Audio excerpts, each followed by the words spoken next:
ഇന്ന് ഉണ്ടാക്കാൻ പോകുന്നത് നല്ലൊരു പക്കാവടയാണ്. അതിനുവേണ്ടി ഞാൻ എടുത്തേക്കുന്നത് ഈ ഒരു കപ്പിന് 1 കപ്പ് കടലമാവാണ് എടുത്തേക്കുന്നത്. നമുക്ക് ആദ്യം ഈ കടലമാവ് നമുക്കൊന്ന് അരിച്ചെടുക്കാം. കാരണം എന്ന് വെച്ചാൽ ഈ കടലമാവിൽ കണ്ടില്ലേ ഇതുപോലെ കട്ടയൊക്കെ ഇരിക്കുന്നത്. അപ്പോൾ ആ കട്ട വരാതിരിക്കാൻ വേണ്ടിയിട്ട് നമുക്ക് നല്ലപോലെ ഒന്ന് കടലമാവ് അരിച്ചെടുക്കാവേ. ഇനി ഇതിലേക്ക് ഞാനിതേണ്ട 1/2 കപ്പ് അരിപ്പൊടി കൂടി എടുക്കുകയാണ്. ഇത് രണ്ടും കൂടി ഒന്നിച്ച് നമുക്കിട്ട് അരിക്കാം. ഇതിലേക്ക് നമുക്ക് ആവശ്യത്തിനുള്ള മഞ്ഞൾ പൊടി ചേർത്ത് കൊടുക്കാം, നമ്മളൊരു കളറിന് വേണ്ടിയിട്ട്.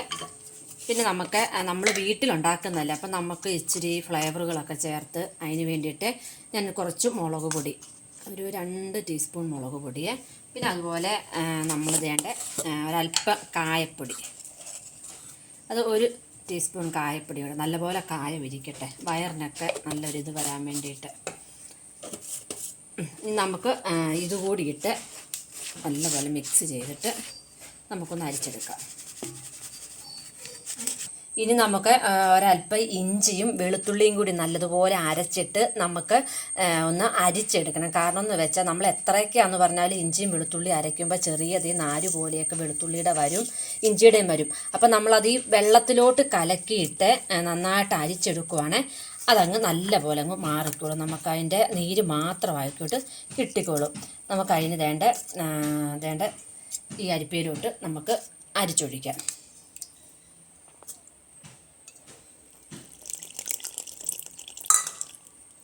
കണ്ടോ അതിൻ്റെ പിശുട് കണ്ടോ? ഈ പിശുട് കിടന്നാൽ നമ്മുടെ പക്കാവട പൊട്ടിപ്പോവും. അതുകൊണ്ടാണ് അങ്ങനെ വെള്ളത്തിൽ കലക്കിയിട്ട് അരിച്ചെടുത്തത്. ഇനി നമുക്ക് ഇതിനകത്തേക്ക് നമുക്ക് ആവശ്യത്തിനുള്ള ഉപ്പ് കൂടി ഒഴിച്ചു കൊടുക്കാം. അത് ഉപ്പ് നീരാണ് ഒഴിച്ചു കൊടുക്കുന്നത്, എന്നാലും അത് നമ്മൾ ഒന്ന് അരിച്ച് തന്നെയാണ് ഒഴിച്ചു കൊടുക്കുന്നത്. കരടോ വല്ലതും ഉണ്ടെങ്കിലേ. ഇനി ഇതിലേക്ക് നമുക്ക് 1 സ്പൂണ് ഉള്ള വെളിച്ചെണ്ണ, എൻ്റെ സ്പൂണ് ചെറുതായ ടീസ്പൂൺ ആയതുകൊണ്ടാണ് ഞാനൊരു ശകലവും കൂടെ ഒഴിച്ചു കൊടുക്കുന്നത്. വെളിച്ചെണ്ണ കൂടെ നമുക്ക് ഒഴിച്ചു കൊടുക്കാം. ഇനി നമ്മൾ ഞാൻ വെള്ളം ചൂടാക്കി എടുത്തിട്ടുണ്ട്. നമുക്ക് ഒരു ചപ്പാത്തി മാവിന് എങ്ങനെ കുഴയ്ക്കുന്നോ അതിലും ഒരു ഇച്ചിരി കൂടി അയച്ച് നമുക്ക് നമ്മുടെ സേവനാഴി വരി ഇറങ്ങി വരണ്ടേ, ആ ഒരു പരുവത്തിൽ നമുക്ക് ഈ മാവ് കുഴച്ചെടുക്കണം. നമ്മുടെ മാവ് നല്ലപോലെ കുഴച്ചെടുത്തിട്ടുണ്ട്. നമ്മുടെ ചപ്പാത്തിക്ക് കുഴയ്ക്കുന്നതിനെക്കാട്ട് ഒരല്പം കൂടെ നല്ലൊരു ഇതായിട്ട് കുഴച്ചെടുത്തിട്ടുണ്ട്. ഇനി നമുക്ക് നമ്മുടെ സേവനാഴി വെച്ച് നമുക്കത് പീച്ച് പക്കാവടയുടെ അച്ചിൽ പീച്ച് നമുക്ക് ഇനി എടുക്കാം.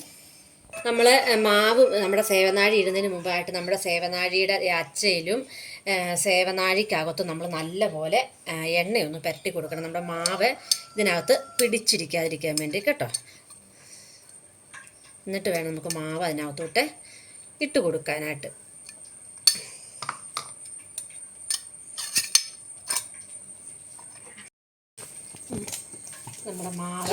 നമ്മുടെ മാവ് നമുക്ക് അതിലേക്ക് ഇട്ടുകൊടുത്ത് കുറേശ്ശെ നമുക്ക് ഇട്ട് കൊടുക്കാം. ഇതിപ്പോൾ 2 ട്രിപ്പ് ഉണ്ടാക്കാനായിട്ടുള്ള മാവേ ഉള്ളൂ. നമുക്ക് ഇട്ട് കൊടുത്ത് നമുക്കിനി പീച്ചാനായിട്ട് നോക്കാം. അപ്പോൾ നമ്മുടെ എണ്ണ ചൂടായി വരുന്നുണ്ട് കേട്ടോ. നമുക്ക് അതിനകത്തോട്ട് ഒന്ന് പീച്ച് നോക്കാം, എണ്ണ ഇട്ട് നോക്കാം. എണ്ണ തിളച്ചിട്ടുണ്ട്, കറക്റ്റ് പാകമാണ്. നമുക്കതിലേക്ക് ഇത് പീച്ച് കൊടുക്കാം.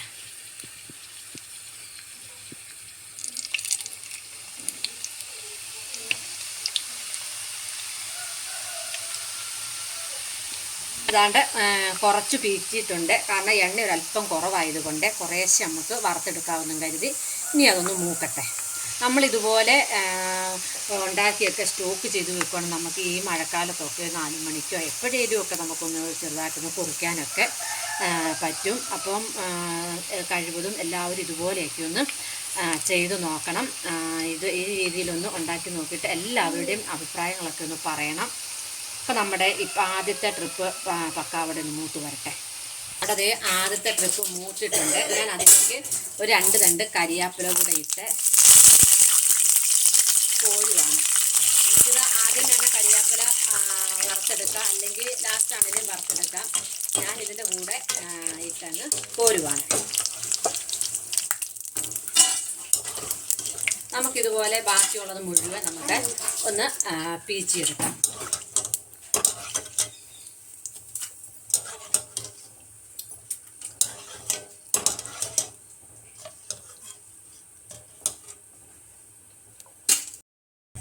അപ്പം ഞാൻ എടുത്ത മാവ് മുഴുവൻ നമ്മളത് പക്കാവടയാക്കിയിട്ടുണ്ട്. വേണ്ട ഇത്രയും പക്കാവട കിട്ടി. നമ്മൾ 2 തവണ സേവനാഴി നിറച്ചെടുത്തതേ ഉള്ളൂ. നമുക്ക് ആവശ്യത്തിന് വയറ് നിറച്ച് തിന്നാനുള്ള പക്കാവട. ഇത് നിങ്ങൾക്ക് ആവശ്യമുണ്ടെങ്കിൽ നമുക്കിത് പൊട്ടിച്ചെടുക്കാം. പിന്നെ കളറ് ആവശ്യമുള്ളവർക്ക് വേണം നമുക്കൊരല്പം കളറ് ചേർത്തിടാം. ഞാനിതൊന്നും ചെയ്തില്ല. നമ്മുടെ സാധാരണ ഇത് തന്നെ ഉള്ള കളറൊക്കെ തന്നെയുള്ള മുളക് പൊടിയുടെ മഞ്ഞൾപ്പൊടിയുള്ളൂ. അത് ആവശ്യമുള്ളവർക്ക് നമുക്ക് വേണം ഫുഡ് കളർ ചേർക്കാം കേട്ടോ. അപ്പം നല്ല ഫുഡ് കളറ് ചേർക്കുമ്പോൾ നല്ല ചുമന്നിരിക്കും, നല്ലൊരു എറിച്ച് നിൽക്കും കളറ്. നമ്മൾ ഇപ്പോൾ വീട്ടിൽ നമുക്ക് കഴിക്കേണ്ടതല്ല. അപ്പം നമ്മൾ അതുപോലെ എടുത്തതേ ഉള്ളൂ കേട്ടോ. അപ്പം ഇതുപോലെ എല്ലാവരും ഒന്ന് ട്രൈ ചെയ്യണം. ആദ്യമായിട്ട് കാണുന്നവരൊന്ന് സബ്സ്ക്രൈബ് ചെയ്തൊന്ന് കാണണേ. അതുപോലെ തന്നെ ഒന്ന് ലൈക്ക് ചെയ്ത് നിങ്ങളുടെ ബന്ധുക്കൾക്കും സുഹൃത്തുക്കൾക്കും ഒക്കെ ഒന്ന് ഷെയർ ചെയ്ത് കൂടി ഒന്ന് കാണണം. അപ്പം നമുക്ക് വേണ്ട അടുത്ത നല്ല ഒരു വീഡിയോയുമായി വരാം. ബൈ.